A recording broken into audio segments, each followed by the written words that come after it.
Hey, what's up guys? Ricky Carruth here again. Hope you guys are doing well today. Today we're going to talk about hiring a coach.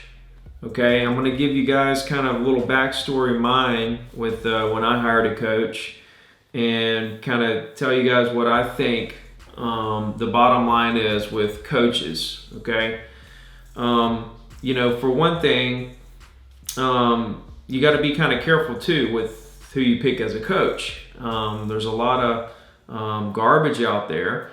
There's a lot of people who never sold real estate. There's a lot of people who haven't sold real estate in a long time. And I'm not saying that that is the end all be all, that is the reason why you should pick a real estate coach, that they never sold or that they don't sell anymore, because there are a lot of coaches who never sold or don't sell anymore that are really good. Okay, but you just got to be careful. Okay, I would prefer a coach who is current in the real estate market, because things change so much. And if you have a coach that is actually there in the current market, then he or she is going through all the same exact trials and tribulations that you're going through with your business and trying to maintain with the competition in terms of all the new technology and all the new fads out there, what works, what doesn't work, so on and so forth. So I believe that there are three different reasons why someone needs a coach. Okay, the first reason is that they need the fundamentals. They need to know what to do. They just don't know what to do to create business, to build a business. They don't understand the daily routine ins and outs of a top producing real estate agent. So the first thing is fundamentals. Maybe you need a coach because you don't know the fundamentals of real estate and you just need to know the beginning fundamentals, ins and outs of the business. The second reason why someone might need a coach is accountability. You may know all the fundamentals or all the fundamentals that you need to know, right, to survive and thrive in this business, but you have an accountability issue, right? You know what to do, you just don't do it, okay? That's a whole different problem in itself. People in this business, as an entrepreneur in general, you have to be self-motivated. You got to be, it has to be something inside of you that drives you to go to work every day and produce. But that's a whole nother conversation. The first reason why people need a coach is fundamentals. The second reason they need a coach is accountability. And the third reason is mindset. Something's going on with their mindset that's holding them back. Okay? So back in 2014, I did $600,000 in GCI, and I was very happy about it. I was the number one agent in Alabama for RE/MAX. It was a very exciting year. That was the first year I crossed 100 deals in a year. It was a goal that I've been shooting for a long time, to do the 100 deals. But the bigger goal for me was to do $1 million in a year, GCI. So the next year I thought, this is it, because in 2013, let's go back to 2012. I believe I did 2 something, and then 2013 I did 450,000, and then I did 600. So here I was, I tripled my business within 2 years, and I thought, okay, 2015 is going to be my year. This is when I'm going to hit $1 million in GCI. So November and December of 2014, I wrote out all my goals. I developed a game plan. I need to call this many people. I need to do this many transactions. I need to get this many listings per month. I need to do this, and this. And I had it all set up, and the equation was there for me. All I had to do was execute. So January rolls around, and I start my business plan. I start executing. So what happens is $600,000 in a year is $50,000 a month. So January I made $50,000, 2015. February I made $50,000. So I could see that I was on the same path as I was the year before to do $600,000 if I'm basing it just on January and February. So this is when I got I wasn't depressed by any means, but I was very hard on myself. I was upset. What am I doing wrong? What can I do here? Am I missing something? What's going on?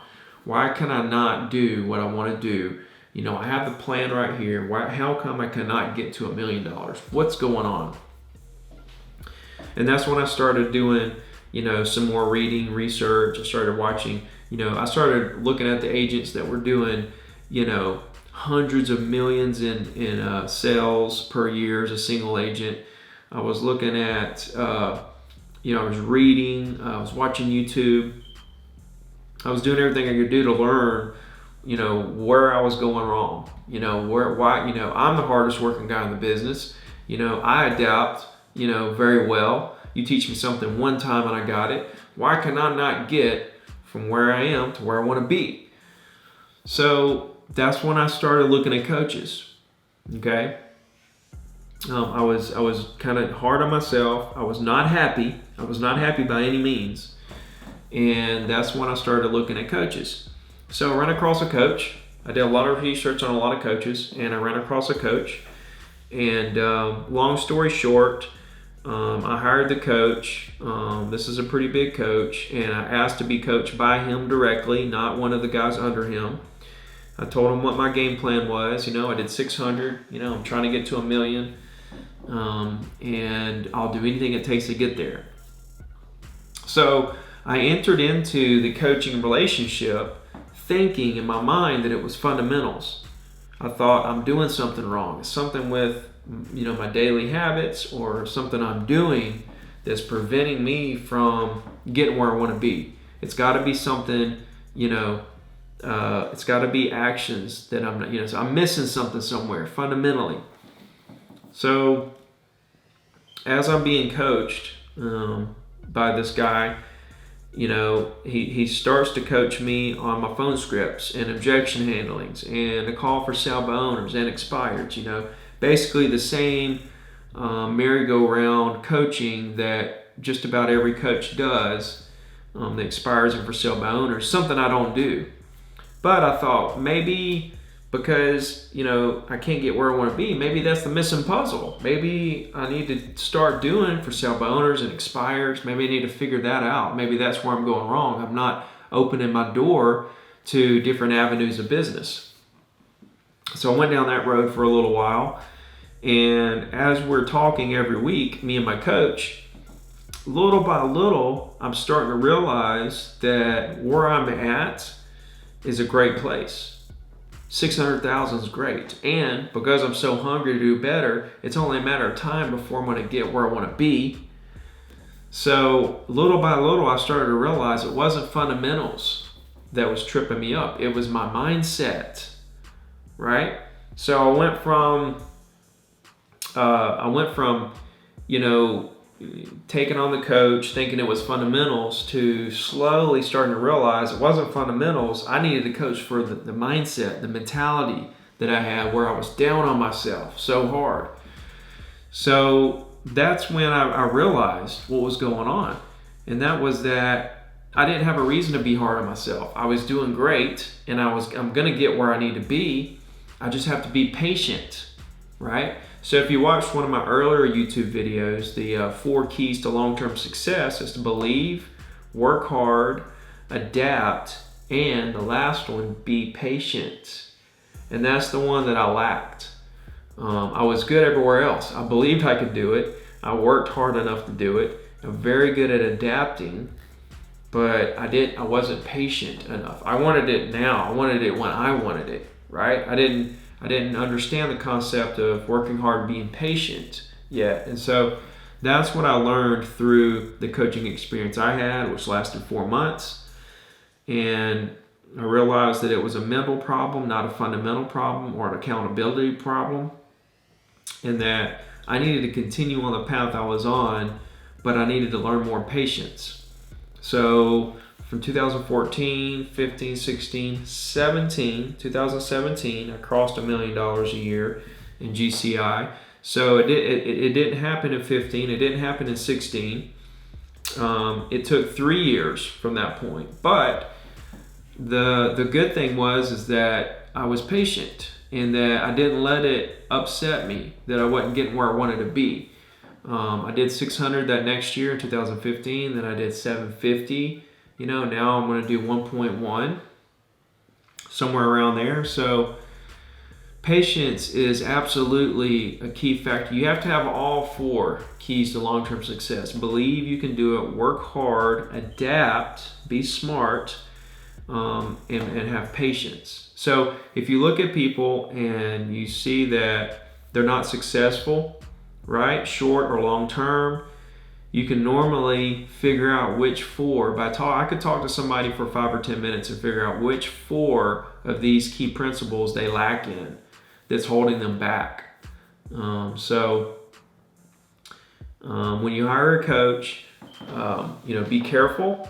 You want to go with someone who understands it from your point of view, who has you like their game plan, and that you feel has your best interest in mind and not just theirs. Okay, so thank you guys for listening to my story about my coaching experience and the different philosophies of why people need coaches, the 4 principles of long-term success. And click subscribe below. I would really appreciate it. And as always, guys, feel free to reach out to me anytime if you have any questions. I look forward to speaking with you. You guys have a good day.